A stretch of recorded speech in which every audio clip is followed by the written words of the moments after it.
તો આ મામલે કોંગ્રેસના નેતા લલિત વસોયાનું શું કહેવું છે તે પણ સાંભળીએ।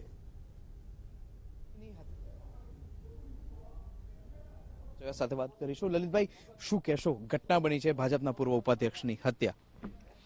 ગુજરાતમાં કાયદો અને વ્યવસ્થાની સ્થિતિ કથળી ગઈ છે। બિહાર કરતા ગુજરાતમાં બદતર સ્થિતિ છે।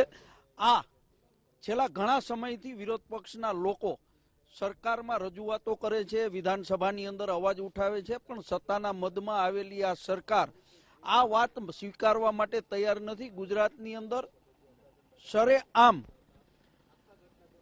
ભારતીય જનતા પાર્ટીના માજી ધારાસભ્ય, ભાજપના આગેવાન, પૂર્વ પ્રદેશના ઉપાધ્યક્ષની હત્યા થાય તો સ્વાભાવિક છે કે લોકોના મનની અંદર પ્રશ્ન થાય કે સામાન્ય લોકોની સલામતીનું શું? અને જ્યાં હત્યા થઈ છે રેલવેના એસી કોચની અંદર પૂરતો પોલીસ બંદોબસ્ત હોય, યોગ્ય તપાસ કરી અને લોકોને અંદર જવા દેવામાં આવતો હોય, રેલવે સ્ટેશન ઉપર પણ યોગ્ય બંદોબસ્ત હોય, અને છતાંય હત્યારાઓ હથિયાર લઈને રેલવે કોચની અંદર જઈ, એસી કોચમાં જઈ અને આગેવાનની હત્યા કરી દેતા હોય, એ જ કાયદાની કથળેલી પરિસ્થિતિ બતાવે છે। જે રીતે જયંતિ ભાનુશાળીની વાત કરવામાં આવે, તેમની પર અગાઉ પણ જે ફરિયાદ તેમની સામે દાખલ થઈ હતી, યુવતી દ્વારા બ્લેકમેલ પણ કરવામાં આવતા હતા, પોલિટિકલ પણ રાઇવલ તેમને કેટલાય સમયથી ચાલી રહ્યા છે। કેવી રીતે આ ઘટનાને જુઓ છો આપ?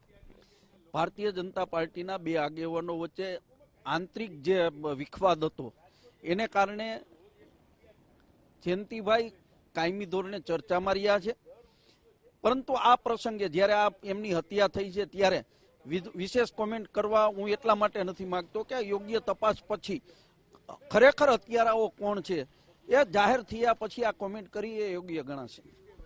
કોંગ્રેસના શક્તિસિંહ ગોહિલ સામે જ્યારે છબીલ પટેલ લડ્યા હતા અને તે સમય દરમિયાન છબીલ પટેલ હાર્યા હતા, સીધું કહેવાતું હતું કે જયંતિ ભાનુશાળી દ્વારા તેમને હલાવવામાં આવ્યા છે। કદાચ એ રાઇવલ અને આ ઘટના, આ બંનેને આપ કોઈ રીતે સરખાવો છો કે કેમ, એ અંગે શું કહેશો? પેલા તો પોલીસ તપાસમાં સાચી હકીકત બહાર આવે પછી આ બાબતે કોમેન્ટ થઈ શકે, પરંતુ ભારતીય જનતા પાર્ટીની અંદર જે યાંત્રિક જૂથબંધી છે એ જૂથબંધી આજે ગુજરાતની પ્રજા સમક્ષ અને દેશની પ્રજા સમક્ષ ખુલ્લી પડી છે। ગઈકાલે ગુજરાતના નાયબ મુખ્યમંત્રી કોંગ્રેસ પાર્ટીની જૂથબંધી અંગે જે ચર્ચા કરી હતી એ ચર્ચાનો જવાબ આજના બનાવ પછી એમને મળી ગયો હોય એવું હું માનું છું। આભાર। તો કોંગ્રેસના ધારાસભ્ય જે રીતે કહી રહ્યા છે કે પ્રજાની સુરક્ષા વ્યવસ્થા સામે ચોક્કસથી સવાલ ઉભા થઈ રહ્યા છે। કેમેરા પર્સન મનીષ કડિયા સાથે નિર્મલ દવે, TV9 ગાંધીનગર।